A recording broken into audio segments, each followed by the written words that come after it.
Next, we have Khalid Abdalla, who will be speaking to us. He is an actor. He has an illustrious career, famous for The Kite Runner, for playing Dodi Fayed in The Crown.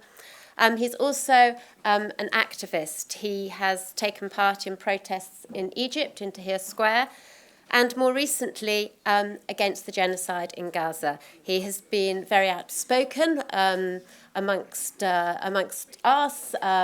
He has been on the platforms on our protests and our marches, and was on the front banner on the January the 18th protest, and consequently called in for questioning by the police.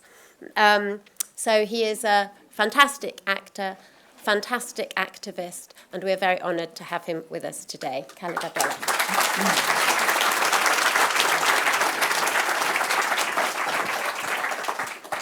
Thank you very much. When I was asked to be part of this event, I wasn't told I'd be part of the opening until 10 days or so before. And being totally honest, my first reaction was uncertain. As you were just told, I'm an actor and I work in the cultural sphere. And despite the various ways in which I have political experience, whether of the revolution in Egypt or in my family history of struggle and political prison, I'm not someone who has led some of the most historic protest movements of our time, or led the Labour Party and navigated the consequences of trying to do so in this world, and I'm not Francesca Albanese. And yet, I am someone who finds themselves under police investigation alongside two of the people with whom I'm sharing a stage. And so before declining, I took a breath and asked myself what I might say if I were to try and live up to the honour of being asked to speak on this May Day event, just over 100 days after Trump took power for the second time, during a live-streamed genocide that has been ongoing for over 18 months, with threats of being ramped up, and while the last of the post-Second World War norms are shredded with a brute arrogance equalled only by the levels of climate catastrophe denialism that accompany it. Then comes the news of Reform's wins, the party that should really be called Regress, and here we are gathering this morning. And I'd like to start with the intimacy of my hesitation, because in it is something I think so many of us carry. In the face of such overwhelming challenges, in the face of a world that is so bewildering and sharpening its teeth, where do I start? Or, if I'm already active, where do I begin again? It's an honest hesitation, but lurking inside it is an abdication of power that perhaps, when it is multiplied into the collective, plays a part in bringing us to where we are. Because like everyone here, and I really do mean everyone, of course I have something to say and something to offer, even if it is simply being open and clear about how I too am bewildered by this world, not least because throughout my education in this country I was taught, rightly so, about the importance of the words never again, and to watch out for the signs of rising fascism. And yet here we are, in the dark rime of history, with sufficient collective agreement about what we're facing, a genocide and the rise of fascism, and despite our consciousness, we seem unable to stop it. Or so we tell ourselves.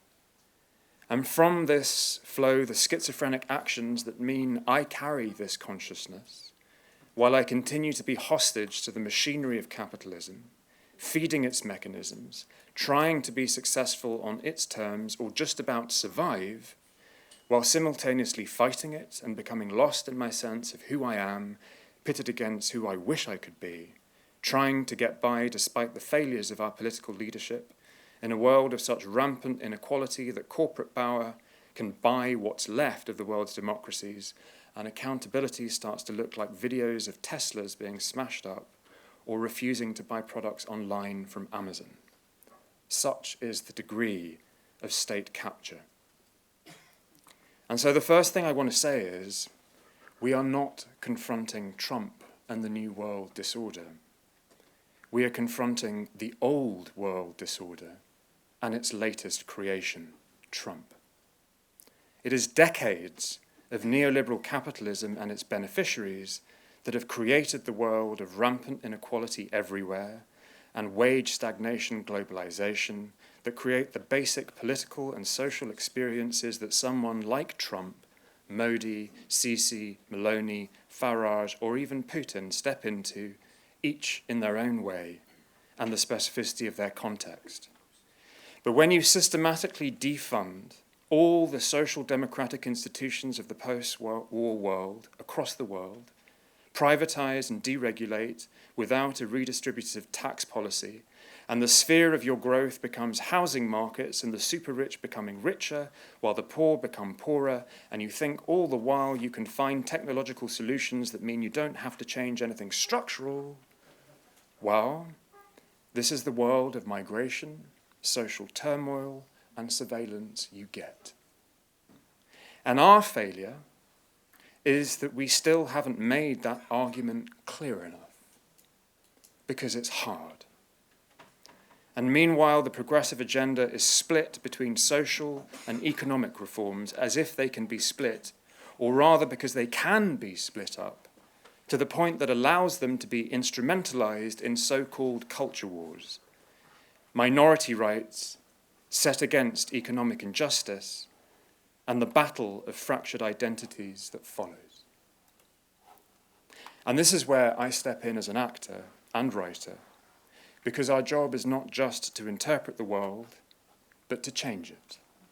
But if we cannot interpret it and find the cultural animus that sets it alive in people's minds, we will never change it.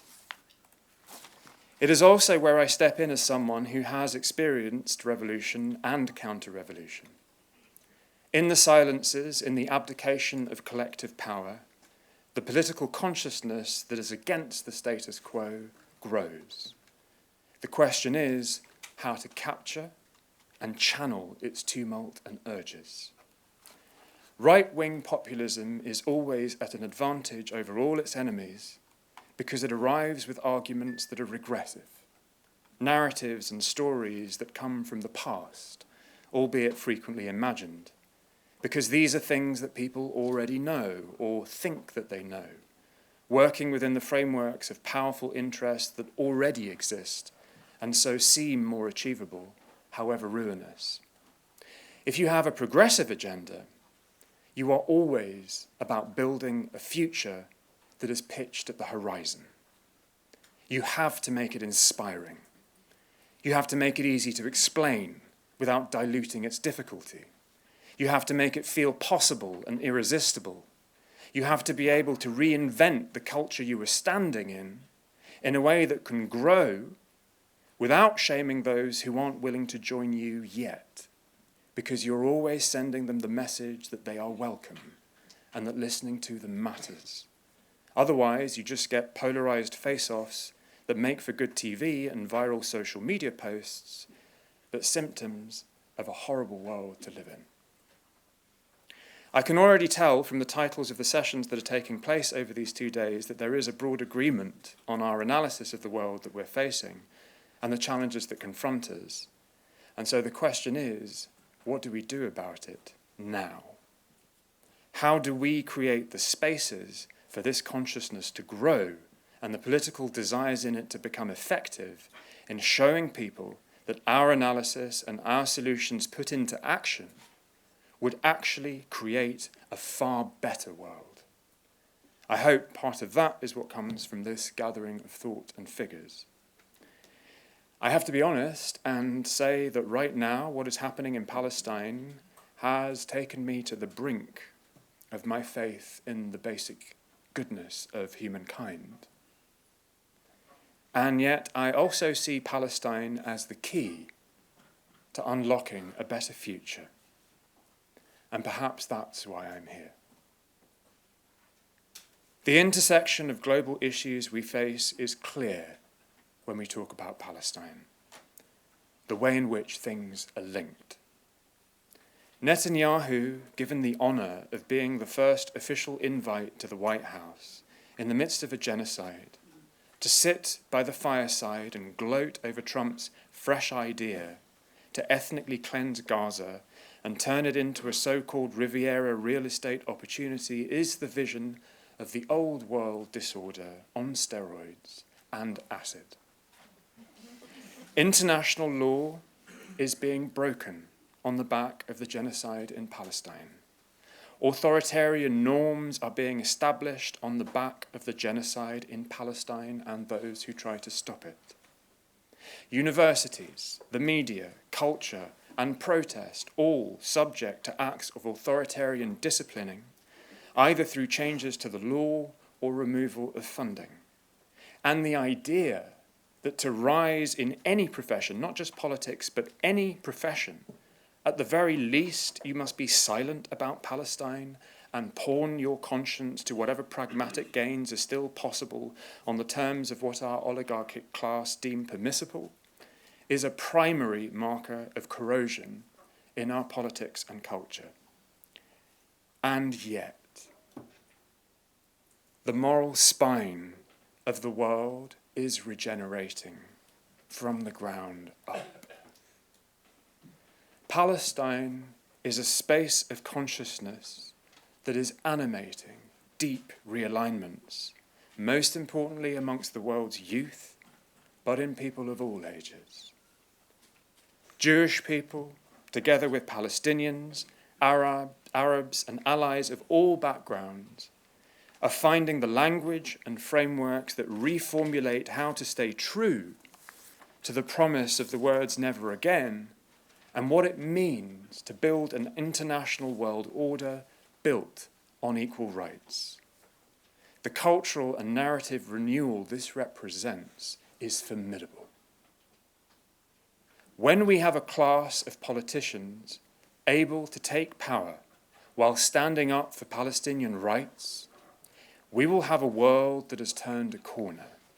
It's not that solving the question of Palestine will magically solve the world's problems, but rather that it will mean we have dynamics in which the world's politicians are able to take on vested interests while guided by moral grit. The only way that might happen is with functioning democracies and a consciousness able to bring those political actors to power. Revolutions are a product of unreformable structural failure. And I guess the question is, are we there yet? I don't think so, but the writing is on the wall, every day more clearly, and it requires us all to rise beyond our hesitations, to create the world we know is necessary and worth the difficult journey to make real. Thank you.